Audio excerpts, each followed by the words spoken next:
ತಾಲೂಕಿನ ಕುಕ್ಕುಂತೂರು ಗ್ರಾಮ ಪಂಚಾಯತ್ ವ್ಯಾಪ್ತಿಯಲ್ಲಿ ಹಾಕಲಾಗಿದ್ದ ಸೋಲಾರ್ ದೀಪಗಳ ಬ್ಯಾಟರಿಗಳು ಕಳೆದ 5-6 ತಿಂಗಳ ಹಿಂದೆ ಕಳವಾಗಿತ್ತು. ಪಂಚಾಯತ್ಗೆ ಅಂದಾಜು 3 ಲಕ್ಷ ರೂಪಾಯಿ ನಷ್ಟ ಉಂಟಾಗಿದೆ. ಹೀಗಾಗಿ ಮುಂದೆ ಸೋಲಾರ್ ದೀಪ ಅಳವಡಿಸದೆ ವಿದ್ಯುತ್ ದೀಪಗಳನ್ನು ಅಳವಡಿಸಲು ಪಂಚಾಯತ್ ಇದೀಗ ಚಿಂತನೆಯನ್ನ ನಡೆಸಿದೆ.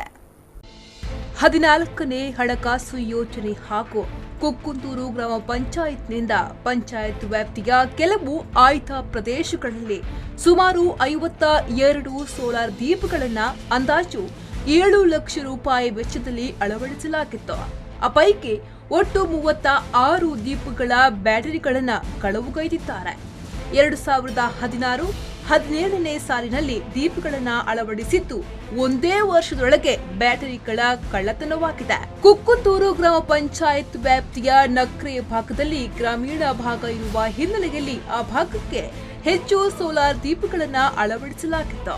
ಕಳೆದ 4 ತಿಂಗಳ ಹಿಂದೆ ಒಂದೇ ರಾತ್ರಿಯಲ್ಲಿ ಆ ಭಾಗದಿಂದ ಅಂದಾಜು 20 ಬ್ಯಾಟರಿಗಳನ್ನು ಕಳವುಗೈಯಲಾಗಿದೆ ಎಂದು ಹೇಳಲಾಗ್ತಾ ಇದೆ. ಉಳಿದಂತೆ ಕಾರ್ಕಳ ಭಾಗದಲ್ಲಿ ಅಧಿಕ ಬ್ಯಾಟರಿಗಳ ಕಳವಾಗಿದೆ. ವಿದ್ಯುತ್ ದೀಪದ ವ್ಯವಸ್ಥೆ ಇಲ್ಲದ ಕೆಲವು ಭಾಗಗಳಿಗೆ ಸೋಲಾರ್ ಲೈಟ್ಗಳನ್ನ ಅಳವಡಿಸಲಾಗಿತ್ತು. ಆದರೆ ಅದಕ್ಕೆ ಸೂಕ್ತ ಭದ್ರತೆ ಇಲ್ಲದ ಕಾರಣ 36 ದೀಪಗಳ ಬ್ಯಾಟರಿ ಕಳವಾಗಿದೆ. ಇನ್ನು ಮುಂದೆ ಅದನ್ನ ಸರಿಪಡಿಸಿದರೂ ಉಳಿಯುತ್ತದೆ ಎನ್ನುವ ಗ್ಯಾರಂಟಿಯೂ ಪಂಚಾಯತಿಗೆ ಇಲ್ಲ. ಹೀಗಾಗಿ ವಿದ್ಯುತ್ ಸಂಪರ್ಕ ವ್ಯವಸ್ಥೆ ಇರುವ ಹಾಗೂ ವಿದ್ಯುತ್ ತಂತಿ ಎಳೆದ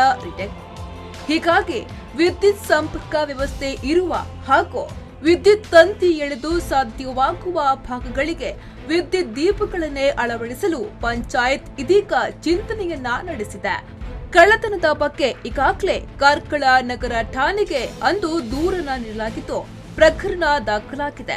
ಅಲ್ಲದೆ ನಕ್ರೆಯಲ್ಲಿ ಕಳ್ಳತನ ನಡೆಸಿ ಪರಾರಿಯಾಗುತ್ತಿದ್ದ ವೇಳೆ ಸ್ಥಳೀಯರೊಬ್ಬರು ವಾಹನದ ಸಂಖ್ಯೆಯನ್ನ ನೋಡಿ ಪಂಚಾಯತ್ಗೆ ತಿಳಿಸಿದ್ದು ಆ ಸಂಖ್ಯೆಯನ್ನು ಠಾಣೆಗೆ ನೀಡಲಾಗಿದೆ ಎನ್ನಲಾಗ್ತಾ ಇದೆ.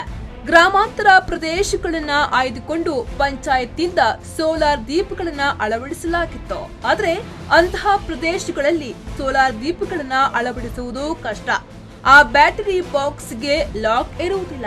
ಮೊಬೈಲ್ ಬ್ಯಾಟರಿಯಲ್ಲಿರುವ ಸಂಖ್ಯೆಯಂತೆ ಸೋಲಾರ್ ದೀಪಗಳ ಪ್ರತಿ ಬ್ಯಾಟರಿಗಳಿಗೆ ಸಂಖ್ಯೆಗಳಿವೆ. ಖಲೀಲ್, ವಿ4 ನ್ಯೂಸ್, ಕಾರ್ಕಳ.